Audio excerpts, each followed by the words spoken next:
पहाड़ी नगर नाम का एक छोटा सा गांव था।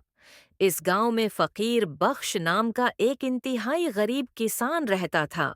इस साल उसने गांव के एक लालची जमींदार करीमदाद खां से कर्ज लेकर खेती की थी।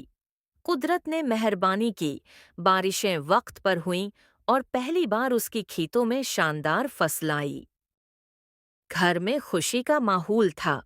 फकीर बख्श ने मुस्कुराते हुए अपनी बीवी जीनत को कहा, देखो जीनत, इस बार की फसल कितनी अच्छी हुई है। लगता है अल्लाह ने हमारी सुन ली। अब बच्चों को भूखा नहीं सोना पड़ेगा। जीनत ने भी खुशी से कहा, हाँ फकीर बख्श, इस बार मेहनत रंग लाई है। बस अगर ये फसल सही सलामत कट गई तो कुछ महीने तो सुकून से गुजर जाएंगे। बड़ा बेटा आरिफ बोला, अब्बा, क्या इस बार हम स्कूल जा सकेंगे? हाँ बेटा, अब तो तुम्हें अच्छे कपड़े और किताबें भी दिलाऊंगा।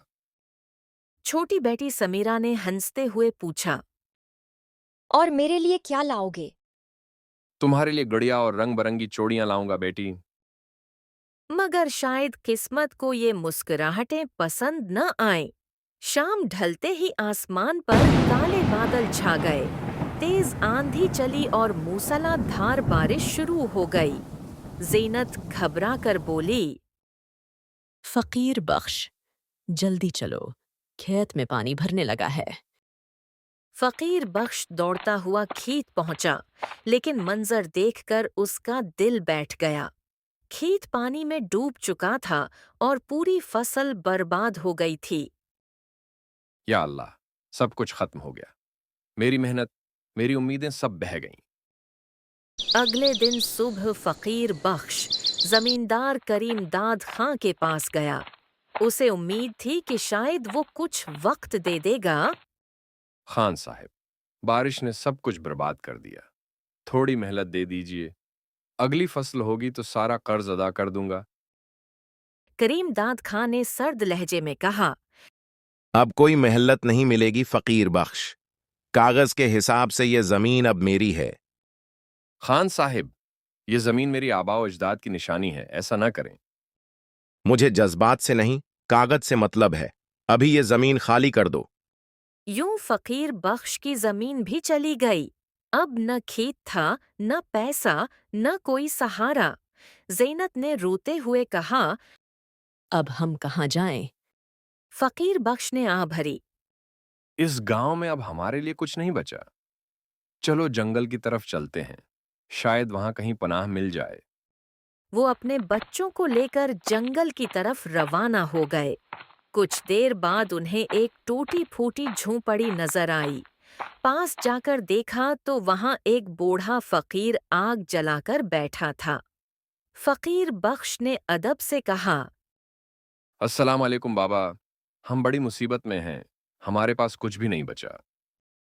बाबा ने शफकत से कहा, बेटा, तुम्हारे चेहरे पर सच्चाई नजर आ रही है।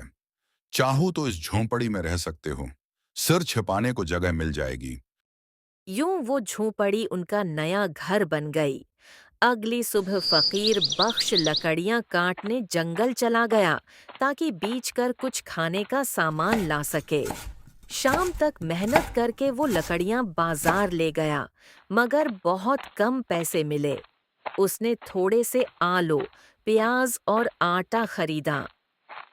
इस रात सब ने खिशक रोटी और अबले हुए आलू खाए, लेकिन किसी के मन्ना से शिकायत न निकली। आंखों में थिकन जरूर थी, मगर उम्मीद भी छुपी थी। फकीर बख्श ने दिल में सोचा, अब हर दिन ऐसा ही होगा। मैं मेहनत करूंगा और हम सब मिलकर आगे बढ़ेंगे। रोज वो जंगल जाकर लकड़ियां काटता और बीचता। आहिस्ता आहिस्ता ये जिंदगी उनकी आदत बन गई। एक दिन वो सोचने लग, आज थोड़ी दूर तक जाऊंगा, ज्यादा लकड़ी मिलेगी तो ज्यादा पैसे मिलेंगे। वो जंगल में अंदर तक चला गया, इतना आगे कि रास्ता ही भूल गया। शाम होने लगी, बादल छा गए और हल्की बारिश शुरू हो गई। या अल्लाह, अब क्या करूं? रास्ता याद नहीं आ रहा। इसी दौरान उसे दूर एक पीली सी रोशनी नजर आई।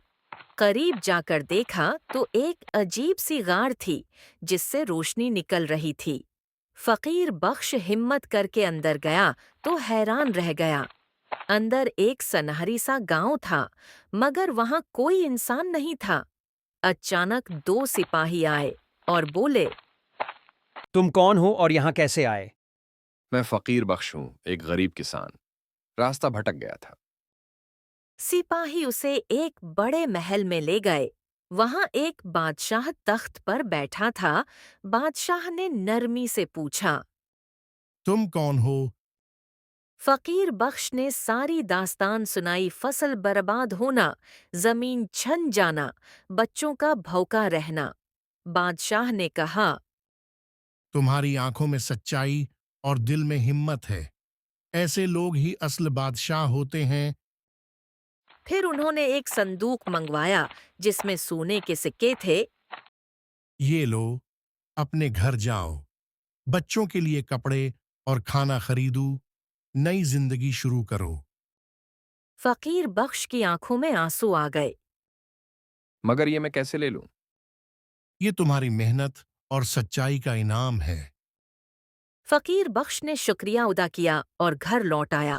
اگلے دن اس نے سب سے پہلے کریم داد خاں کا قرض چکا دیا اور اپنی زمین کے کاغذات واپس لے لیے۔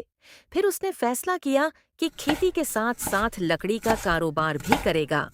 آہستہ آہستہ اس کی محنت رنگ لائی، پیسہ بڑھنے لگا اور گاؤں والے بھی اس کا احترام کرنے لگے۔ کریم داد خاں کو یہ سب ہضم نہ ہوا۔ ایک دن وہ چپکے فقیر بخش کے پیچھے گیا تاکہ راز جان سکے۔ وہ بھی اسی غار تک پہنچا، مگر جیسے ہی اندر جانے لگا ایک روشنی چمکی اور آواز آئی، رکھ جا، تیرا دل لالچ سے بھرا ہے، یہ جگہ تیرے لیے نہیں ہے۔ سپاہیوں نے اسے پکڑ کر غار میں بند کر دیا۔ کچھ مہینوں بعد ایک رات بادشاہ کا قاصد آیا اور بولا، بادشاہ سلامت نے آپ کو بلایا ہے۔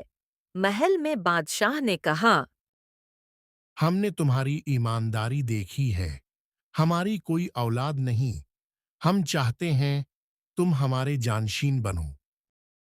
فقیر بخش نے سوچ کر کہا، اگر آپ مجھے قابل سمجھتے ہیں تو میں یہ ذمہ داری قبول کرتا ہوں، مگر عوام کا خادم بن کر۔ اگلے دن اس کا تاج پوشی کی گئی۔ فقیر بخش نے گاؤں کے غریبوں کو روزگار دیا، انصاف قائم کیا اور وعدہ نبھایا کہ وہ ہمیشہ سچائی کے راستے پر چلے گا۔ پہاڑی نگر کا وہی غریب کسان اب رعایا کا محبوب حکمران بن چکا تھا، مگر اس کی سادگی اور عاجزی ویسی ہی رہی۔